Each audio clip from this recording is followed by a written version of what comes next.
Assalamualaikum warahmatullahi wabarakatuh. Perkenalkan, nama saya Putri Najma dari kelas B22 dengan nomor induk mahasiswa 22068AF. Saat ini saya akan menjelaskan tentang apa itu farmasi menurut pandangan saya. Farmasi adalah ilmu yang mempelajari tentang obat, membuat, meracik, mengidentifikasi, pengadaan, penyimpanan, pendistribusian, pelayanan resep, pelayanan informasi obat, pengembangan obat, serta bahan obat dan obat tradisional. Dan yang kedua, bagaimanakah kontribusi ilmu farmakognosi dalam perkembangan farmasi saat ini? Seperti yang kita ketahui, farmakognosi berasal dari kata farmakon atau obat dan gnosis adalah pengetahuan.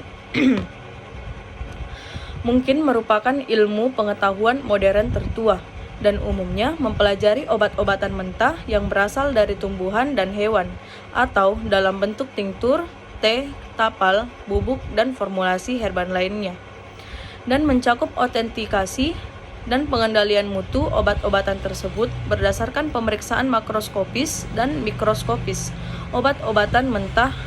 Istilah farmakognosi pertama kali diperkenalkan oleh Dr. Austria Schmidt pada tahun 1811 dan kemudian pada tahun 1815 oleh Seidler dalam sebuah karya berjudul Analecta Pharmacognostica. Seperti bidang ilmiah lainnya, sejak diperkenalkannya farmakognosi sekitar 200 tahun yang lalu, farmakognosi telah berkembang selama bertahun-tahun, dan kini farmakognosi dapat didefinisikan sebagai ilmu tentang obat-obatan dan racun yang berasal dari biogenik atau alami, dan menggabungkan berbagai analisis modern, teknik untuk mengautentikasi dan mengontrol kualitas obat mentah serta ekstrak aktif, fraksi, dan komponen yang dimurnikan, dan bahan makanan obat. Penggunaan obat dari tanaman obat telah berkembang mulai dari formulasi obat mentah hingga isolasi, identifikasi, dan penilaian bioaktivitas. Senyawa aktif dalam penemuan obat tumbuhan selalu digunakan sebagai obat oleh umat manusia untuk mengobati penyakit yang mengancam kesehatan dan masih populer untuk mendapatkan calon obat baru karena merupakan praktik medis tertua bagi manusia. Penggunaan produk kesehatan alami dari tumbuhan terus meningkat di seluruh dunia. Diketahui bahwa 80% penduduk di negara berkembang bergantung pada pengobatan tradisional, terutama herbal. Tidak diragukan lagi, tumbuhan merupakan sumber produktif bahan kimia bioaktif baru seperti atropin, efedrin, morfin, kafein, asam salisilat, digoksin, taksol, dan obat lainnya. Faktanya, sekitar 25% obat resep yang didistribusikan di Amerika Serikat mengandung setidaknya satu bahan aktif yang berasal dari tumbuhan.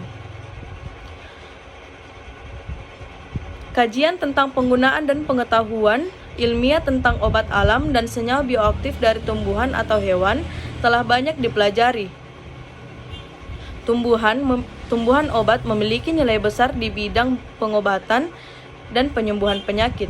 Selama bertahun-tahun, penelitian ilmiah telah memperluas pengetahuan kita tentang efek kimia dan konstituen aktif yang menentukan sifat obat dari tanaman. Sekarang telah diterima secara universal bahwa obat-obatan dan tumbuhan jauh lebih aman daripada obat-obatan sintetis. Untuk penyembuhan penyakit kompleks seperti kanker dan AIDS, sejumlah besar alkaloid glikosida dan antibiotik telah diisolasi, diidentifikasi, dan digunakan sebagai agen kuratif. Perkembangan modern dalam teknik instrumental, analisis, dan metodologi kromatografi telah menambahkan banyak produk alami yang kompleks dan langka ke gudang alam. Misalnya, artemisinin sebagai anti malaria, taksol sebagai anti kanker, forskolin sebagai anti hipertensi, rutin sebagai vitamin dan faktor permeabilitas kapiler, serta piperin sebagai penambah bioavailabilitas. Produk alami juga digunakan sebagai pengganti obat semi-sintesis banyak obat kuat. Misalnya ergotamin untuk dihidrogotamin dalam pengobatan migrain, podofiloktasin untuk etopiside, obat antineoplastik, atau solasodin berfungsi untuk hormon steroid sintesis. Di dunia barat, ketika orang-orang menjadi sadar akan potensi dan efek samping dari obat-obatan sintesis, ada minat yang meningkat pada obat-obatan nabati dengan pendekatan terhadap alam. Perkembangan farmakognosi dan industri obat herbal di masa depan akan bergantung pada metodologi yang dapat diandalkan untuk diidentifikasi senyawa penanda ekstrak dan juga standarisasi dan kontrol kualitas ekstrak ini. Ibu Pertiwi telah memberikan sumber daya yang luas dan flora dan fauna obat, baik terestrial maupun kelautan, dan sebagian besar tergantung pada generasi ahli.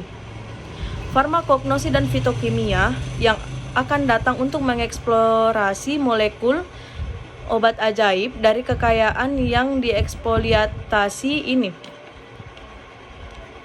Tidak banyak yang perlu dikatakan tentang pentingnya tanaman obat saat ini karena akan terlihat jelas dari sebelumnya bahwa tanaman itu sendiri baik dalam bentuk bahan mentah maupun bahan aktif medis yang diisolasi dari alam telah pernah sedang dan akan sedang menjadi bantuan penting bagi dokter dalam pengobatan penyakit. Meskipun pada umumnya masyarakat percaya bahwa senyawa dari alam aman, faktanya senyawa tersebut memiliki risiko yang melekat. Seperti halnya senyawa sintesis, phytoscience merupakan integrasi berbagai disiplin ilmu yang belum pernah dikaitkan sebelumnya, menggabungkan berbagai bidang ekonomi, sosial, politik, kimia, biokimia, fisiologi, mikrobiologi, kedokteran, dan pertanian. Pada phytoscience, penelitian mencoba untuk menentukan apakah tanaman yang biasa digunakan dalam pengobatan tradisional membawa manfaat bagi kesehatan, dan apabila memberikan manfaat bagi, maka lebih lanjut dipelajari bagaimana mekanisme aksinya. Phytoscience merupakan sekian dari penjelasan saya. Wassalamualaikum warahmatullahi wabarakatuh.